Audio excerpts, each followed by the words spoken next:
The Other Side of the Rosen, written by J.C. Cooker. So grab your coffee, sit back and enjoy the show. The human race breathed a sigh of relief when we finally colonized Mars.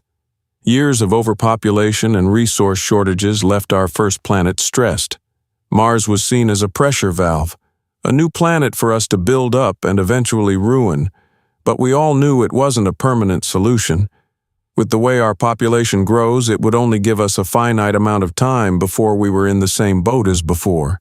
We needed more planets that are farther away and host a greater abundance of resources. To achieve this, humanity created a breakthrough. Using artificial gravity, we were able to bend space and create wormholes. This, in theory, would allow us to travel large distances instantaneously, spreading humanity throughout the cosmos. After years of development, the first ever spacecraft with wormhole travel technology was developed. Initial unmanned tests were incredibly promising, and soon the first ever manned wormhole trip was set to begin.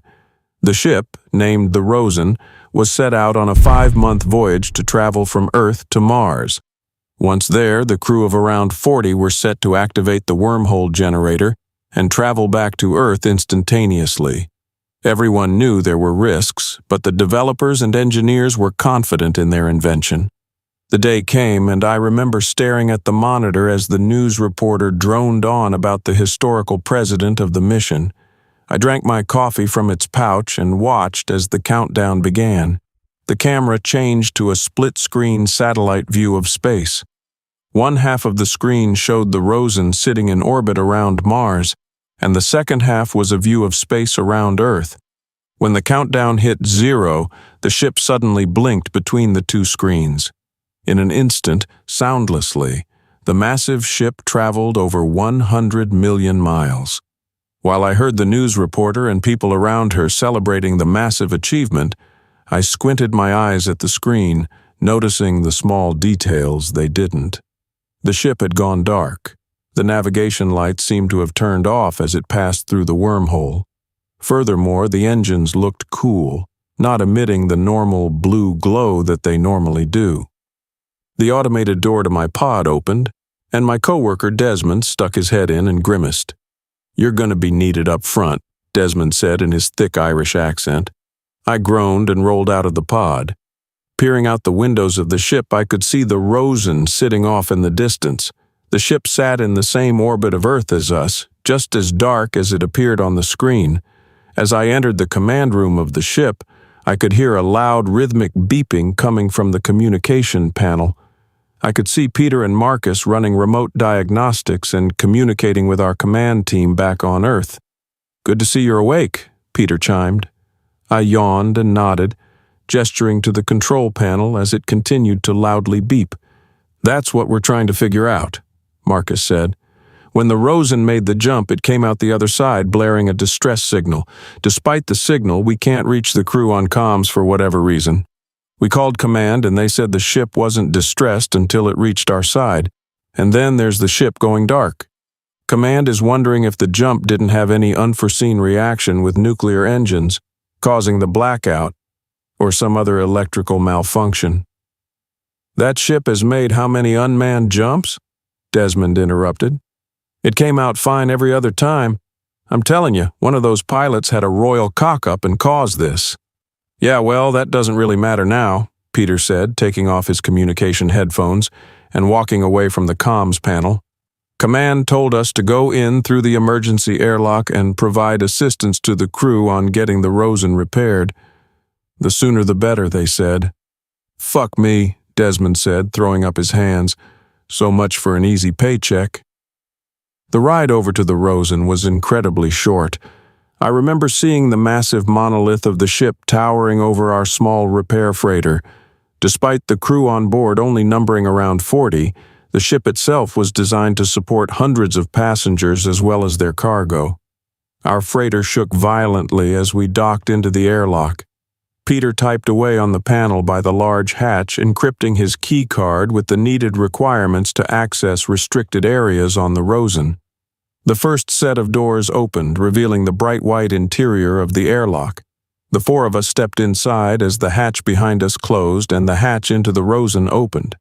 The opening hallway of the Rosen was dark with the exception of small emergency lights illuminating the hallways and rooms. "You'd think we'd be getting some kind of greeting," Desmond muttered. "We are saving their asses after all." "Come on," Peter said, clicking on his flashlight and looking at his map monitor on his wrist. "We'll find someone and have them explain what's going on." We traveled down the winding hallways of the massive ship, occasionally calling out but receiving no response. The eerie appearance of the empty ship began to settle on us. A palpable tension was building with every echoing footstep down the hall. We rounded a corner to see a human figure standing at the end of the hallway. The figure was shrouded in the darkness that enveloped the whole ship, forbidding us from getting a good view. "Hello?" Peter called out. "It's good to see another person on here. We were worried for a second." The figure didn't move or speak, leaving us to sit in an awkward silence. "You all right, sir?" Peter asked as he walked down the hallway. I glanced over at Marcus and Desmond, seeing the confused and worried expression that we were all sharing. As Peter stepped closer, he was suddenly struck still as more of the man's features came into view of the light. He was completely naked and facing away from us. I felt my stomach churn at the sight of him. His entire body was covered in holes of all shapes and sizes. Some of the holes would slightly flex and wave like the muscles around them were contracting. He looked as though a corpse had been turned into a wasp nest.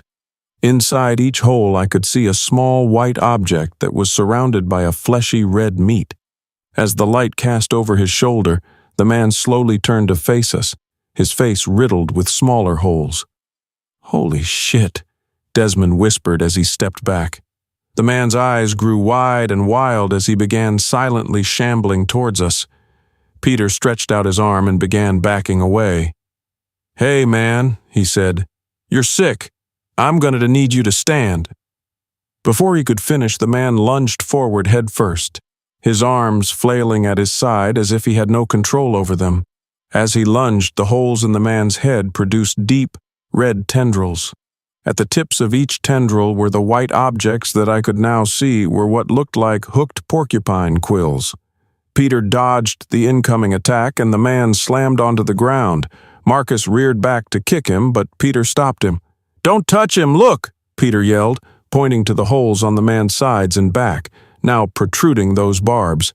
Before an argument could be had, the man on the floor jumped to his feet and pounced on top of Desmond. We watched in horror as the tendrils shot from the man's body and into Desmond's flesh. Desmond screamed and attempted to push the man off of him, but it appeared the tendrils just pulled tighter and tighter. I watched as the tendrils would retract and shoot back out into Desmond's skin, burrowing holes into his body. Peter and Marcus stood back in shock and horror, not knowing what to do to get the man off of Desmond without being struck by the flailing barbs that rose from the man's body. Looking at the man, I noticed a detail I hadn't seen before. Out of the man's left leg, I noticed a long tendril that extended out of one of the holes and down the hall, rounding the corner. Without thinking, I dropped down to my hands and knees and grabbed hold of the long tendril. It was warm and I could feel it pulsing in my hand like a large vein. I tightened both hands around it and began pulling it apart. The vein flexed and stretched like a gummy worm before snapping with a sickening pop. The man on Desmond suddenly flailed back, all of its tendrils retracting back into its body. The thing lurched to its feet, its arms still drooped at its sides. We prepared for another attack, but the man seemed to just walk aimlessly into the walls of the hallway as though it was suddenly blind. I was so focused on the man that I didn't even notice Marcus running up behind him. Marcus raised up the large wrench he had retrieved from his tool pack and brought it down on the back of the man's skull. The man fell to the ground, and Marcus hit his head over and over. After a few hits, the man's head was just a pile of mush, but his body was still struggling to get back up. I looked down to see Desmond bleeding profusely from his dozens of wounds. I knelt down beside him, but I knew there wasn't anything I could do. "Oh my God," Peter mumbled under his breath. I looked back to see 6 more people wandering down the hallway, all covered in holes. "We need to get into a locked room now," Peter yelled. "Grab Desmond, let's go."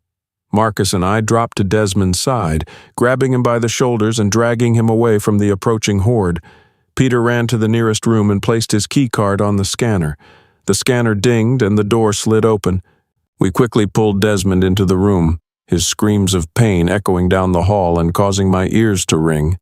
Once on the inside, Peter used his keycard to shut the door, typing in a code on the scanner to activate the room's locking mechanism. I glanced around the room, seeing that we had ended up in a large supply room. I quickly looked through the items at our disposal, searching for anything that could help Desmond's injuries. "What the hell was that, Peter?" Marcus said, kneeling by Desmond. I don't know," Peter murmured under his breath. We could hear the horde outside slapping their bodies against the door. "I mean, was that the crew?" Marcus's voice shook. "I don't know, Marcus," Peter shouted as he hovered his hands over Desmond's mutilated body. "Some of these holes got through the rib cage. We need something to stop the bleeding." Desmond had stopped screaming by now. Perhaps he had gone into shock. I found a small first aid kit and began running to Desmond's side. Looking back, I should have known it wouldn't do much to help. His wounds were too extensive, but holding that little white box filled me with so much hope.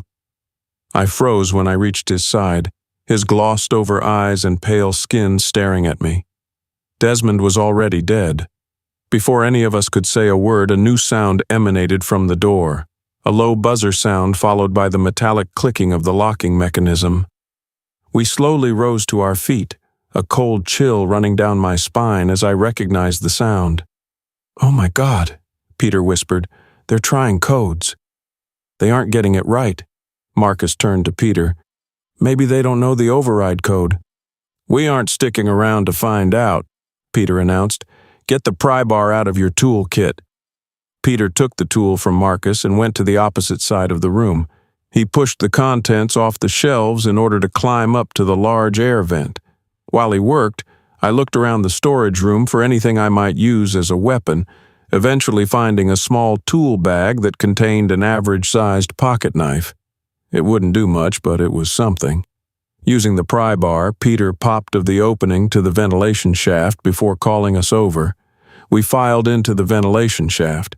It was cool, cramped, and dark in the vents. The floor and walls creaked and squealed as we shimmied through them. "Where are we going?" Marcus asked. Peter looked down at his wrist monitor and scrolled along the map of the ship. "There might be an air vent near the airlock," Peter replied. "We can shimmy back and get into our ship. We'll call command and let them deal with this." The trek back went by quickly. Adrenaline was still pumping through us all. As we moved along the vent, I heard the distinct sound of the generator kicking on. The ship's electrical power appeared to have been restored. We could see light shining through slats up ahead that Peter pointed out as the vent near the airlock. Once we reached the exit vent, Peter froze as he looked through the slats of the vent. "Shit," he whispered. I looked through the slats to see a mass of infected humans huddled around the airlock entrance, their bodies riddled with the pulsing holes of the ones before. "Why the fuck are they here?" Marcus asked quietly. "They must have known we'd come back," Peter whispered, his brow furrowed as he watched them. Without warning, Peter drew back his fist and punched the side of the ventilation shaft. The loud bang caused Marcus and I to jump in fear. "What the hell are you doing?" Marcus whispered. "Look," Peter said plainly, pointing at the slats. We looked out to see that the infected hadn't moved, hadn't reacted at all to the sudden loud noise. "These vents make a lot of noise as we travel through the," Peter explained, his eyes narrowing. "They would have heard us a while ago." "Why didn't they react?" Marcus asked. "The one we faced down the hall," Peter replied, his voice no longer concealed in whispers. "It didn't react to us until the light flashed over its shoulder, until there was a visual stimulus. I think they're deaf." "Then how do you explain the horde coming down the hall once we started screaming?" Marcus retorted. "Maybe they weren't attracted by the sound. Maybe they have a way of communicating without talking." Peter's finger slowly moved down the slats, pointing to the single large tendrils that extended out of each person and traveled down the hall in the same direction. "Well, if you're right," Marcus continued, How does that help us? I don't know yet, Peter answered, looking at his wrist monitor. But we aren't getting to the ship now. We need to make our way to the Rosen's command center. We'll get communication back online and have Earth send help. Maybe we'll find someone who can give us some answers. We began working our way towards the command entrance of the ship. I could feel the shock of the situation wearing off, and a horrible dread setting in. I didn't want to go further into the ship, I doubt any of us did, but what choice did we have? We passed alongside one of the cramped engine rooms.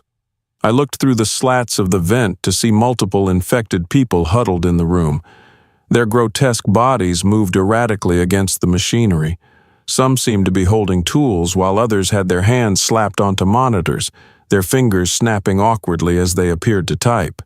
"What are they doing?" Marcus asked. We sat in silence for a long moment, observing them before Peter's shaky voice piped up. "They're trying to repair the ship." My eyes widened as I finally noticed what Peter had. It was rudimentary and wrong, like a child mimicking a mechanic. But he was right. They were trying to do maintenance. "How is that possible?" Marcus asked.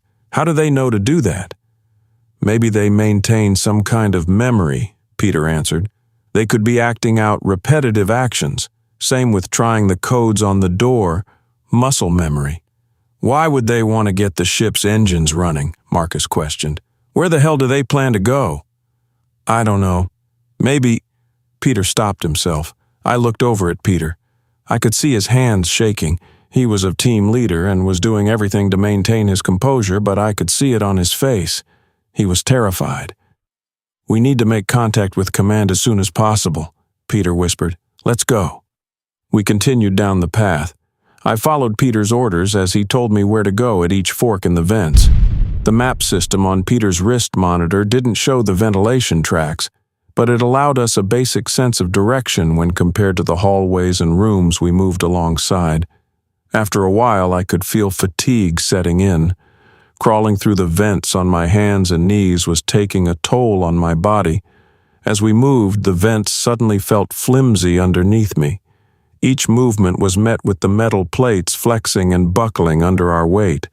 A loud banging and creaking sound was let out with each advancement.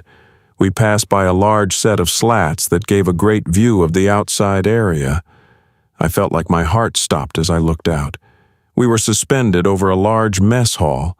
The chairs and tables had all been pushed out to the side, leaving the center of the room spacious and bare. There were many infected people in this room.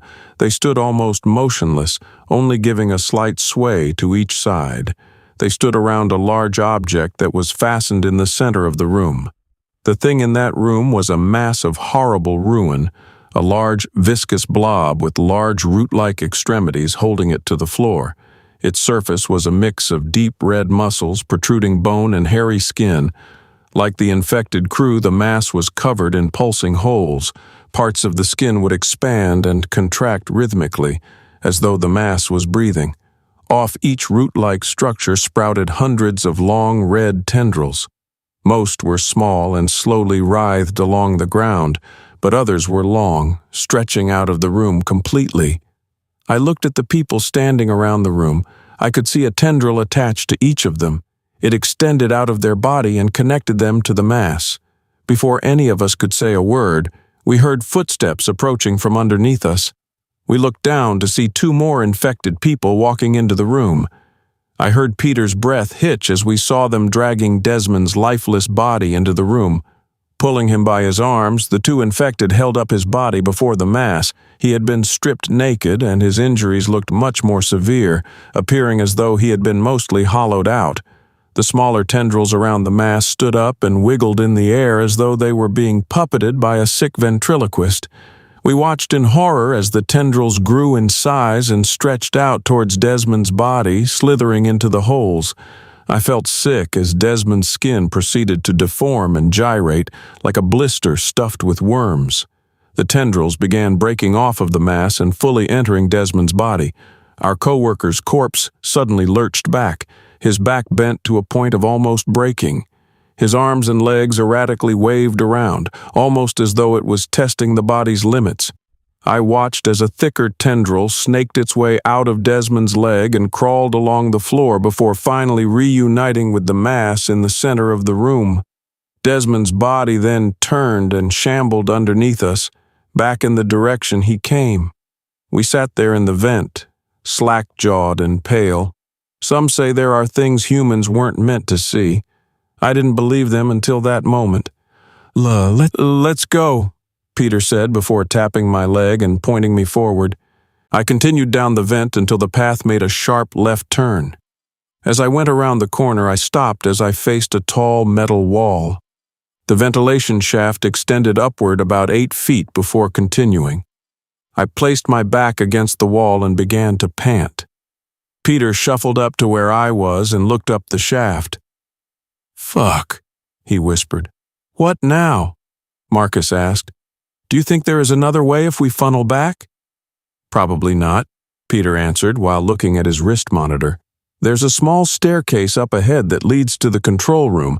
The vents have to move up a level to reach it. We've got to get up there." "All right," Marcus replied.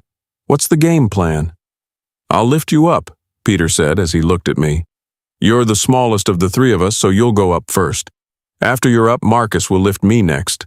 After I'm up top, I'll help pull Marcus." Marcus and I shared a glance. The metal floor beneath us creaked and groaned at every move. Could it really hold all that weight? Before we could protest, Peter's words snapped our attention. "We don't have time to wait. Stand up, let's get this over with." I stood and looked up at the ledge. It looked so far away in that moment. Peter grabbed me around the legs and lifted me. The metal creaked loudly and I threw my arms over the ledge. I expected to feel my weight give out from under me at any moment, that I would crash down on the violent mess below us. I held my breath and kicked up Peter's body as I pulled myself up to safety. I turned back and looked over the edge, giving a shaky thumbs up. Peter sighed and closed his eyes for a moment. "All right, Marcus, lift me up." Marcus stood up in the shaft and looked up at the ledge where I was. He sighed before bending down and grabbing Peter by the legs.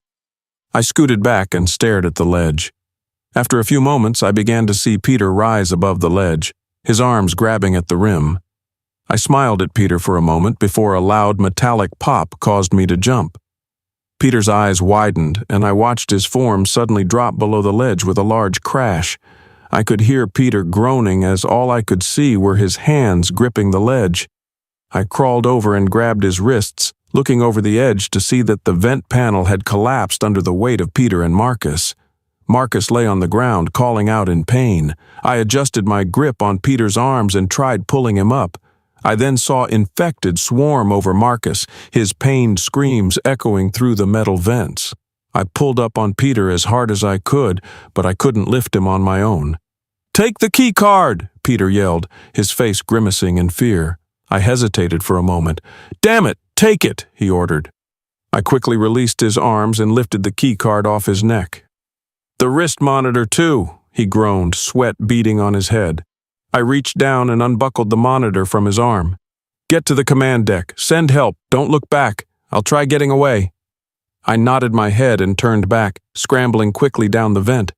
I heard the metal hum as Peter released his grip, followed by a loud thud. I crawled as fast as I could, even as the sounds of Peter's screams filled the vent. I followed the map the best I could, winding back and forth through the ship. As I drew closer to the command center, the more my fear grew.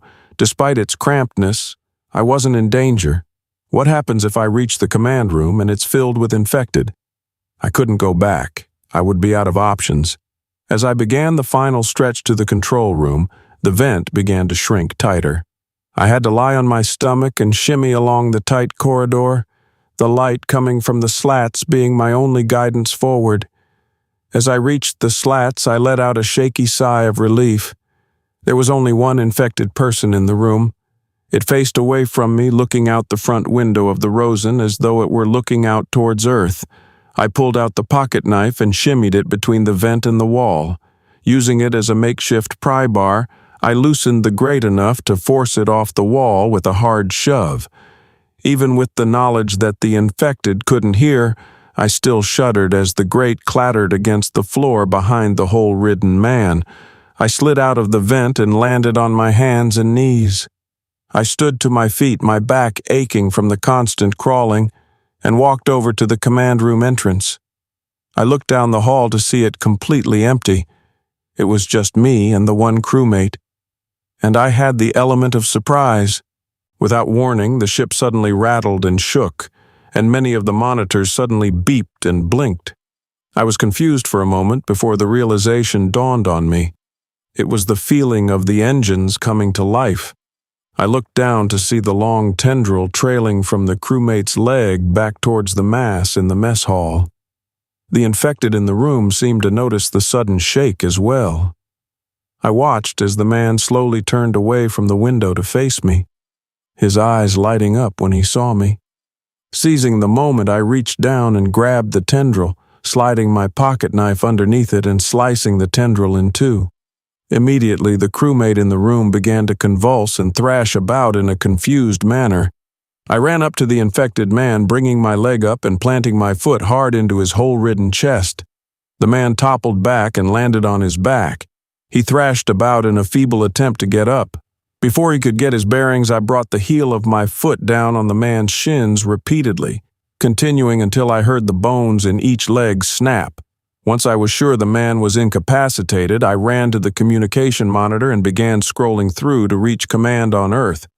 As I began work on establishing a connection, my eyes locked onto an anomaly on the monitor. The date was wrong. The date on the monitor read 2 weeks from that moment. Was it a bug? Some sort of electrical malfunction when the ship went through the wormhole? Then I saw the logs. Multiple entries, repair reports, and ration orders set over the 2 weeks that hadn't happened yet. The second to last report was a captain's order detailing that the Rosen would be landing on the surface to allow the engines to cool. This made no sense to me at the time. The Rosen was designed to travel long periods through space. For the engines to overheat would require a long-running flight in an atmosphere. On top of that, what surface is the captain referring to that the ship was supposed to land on? The ship had been in outer space for the past 5 months. I opened the final log, a crew maintenance report. As my eyes scanned the document, a cold chill like deep space itself ran over me. I have sabotaged the engines. I don't have much time. They are testing codes on the door. It will repair the engines eventually, but it will take them time. At the very least, it might buy enough time for someone else to figure out a way to stop it. If you are reading this, it knows about Earth. It longs for it. If it reaches our planet, it will spread. You see what it has done to us. We cannot let it get to our home. I pray this final act is not in vain. I love you, Samantha. I'm sorry I can't be there for you and Jack. My breath was shaky. I could feel beads of sweat forming on my face. The thing was repairing the ship so it could get to Earth. As I stared dumbfounded at the monitor, I suddenly heard footsteps approaching from behind. A large horde of the infected crew was shambling down the hall towards the command room, their corpse-like eyes locked onto me. At the front of the horde shambled Peter and Marcus, their broken bodies a sick mockery of the men I once knew. I ran to the hangar door and quickly swiped the key card and input the emergency code on the door monitor, shutting the large door and sending the command room into lockdown protocol. I could hear them banging on the door as I ran to the navigation module. I didn't have time to call for help. Once they were in this room, it wouldn't take them long until they steered the ship straight into Earth. They might just burn up in the atmosphere or land somewhere deep in the ocean. But I could stake the world on that chance. I opened the navigation module, pulling up a small depiction of our solar system in real time. I found the coordinates and hastily plugged them into the wormhole navigation system. The monitor on the door began to beep. They were testing codes now. The ship rattled and I heard the wormhole generator hum to life. I looked out the window, a small blue rock in a near-infinite universe. It was my home. I felt fear and grief roll over me as I realized I would never see it again. Suddenly Earth was gone, as was space. The ship now hovered about a mile over a surface of beautiful chaos, a plain that appeared to stretch out infinitely in all directions, a land that shifted in constant, unrecognizable patterns. It is made up of colors that are both familiar and indescribable. In the mess, I could see forests, mountains, and oceans all made up of alien features, land masses folding in on themselves and becoming something entirely new. Beyond it all was a face. The visage of this world, this universe. It isn't something easily describable. I couldn't see it, but I could feel it so strongly that I might as well have been looking into its eyes. A being that both existed in this world and was at the same time the world in its entirety. The being was so beautiful, but it caused my eyes to burn. They bled, and I had to look away from it. This was where they were, the folded space between our own. I crouched down and hid myself from the gaze of the world. The banging on the door has stopped. I suppose it realized I had taken it back to its home. It knows it lost. There is no point in hunting me now. I believe it has been about a day since I entered this folded space. That's what the date on the monitor says at least. It feels as though it has been longer. I figured I would try sending my story through the command message system. I doubt the message will send, and even if it does, I have no way of knowing where or when it might appear. Time doesn't seem to make any sense in this place. Hopefully, someone will read this and put an end to the Rosen travel project. I have kept myself locked in the command room. I don't know why. It isn't like I'll find a way to make it out of this ship alive. I sealed my fate when I put in those coordinates. I might be better off feeding myself to that thing in the mess hall. I don't know how long it will take for the wormhole to spit us out the other end, but part of me wants to try and stay alive long enough to see the end, to be there when the thing realizes there's no escape for it, to watch its surprise as it withers away in searing pain as the metal it's attached to melts against its putrid flesh, when the Rosen reaches its final destination, the surface of the sun.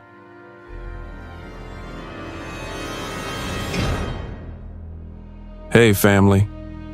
A very big thank you to J.C. Cooker for allowing me to narrate such an awesome tale. Be sure to check out their Night Scribe profile for more of their awesome works. If you would like to support us and make a donation, I'd be very much appreciative. I do have PayPal and a Buy Me a Coffee account. Be sure to also check out our merch store. There are plenty of items and designs to choose from. If you enjoyed this video, then why not check out the next one? Here on the right-hand side, you can also follow us. All my socials and all my other links are contained within the Linktree link below. Take care, everyone, and I hope you all have a wonderful and peaceful night.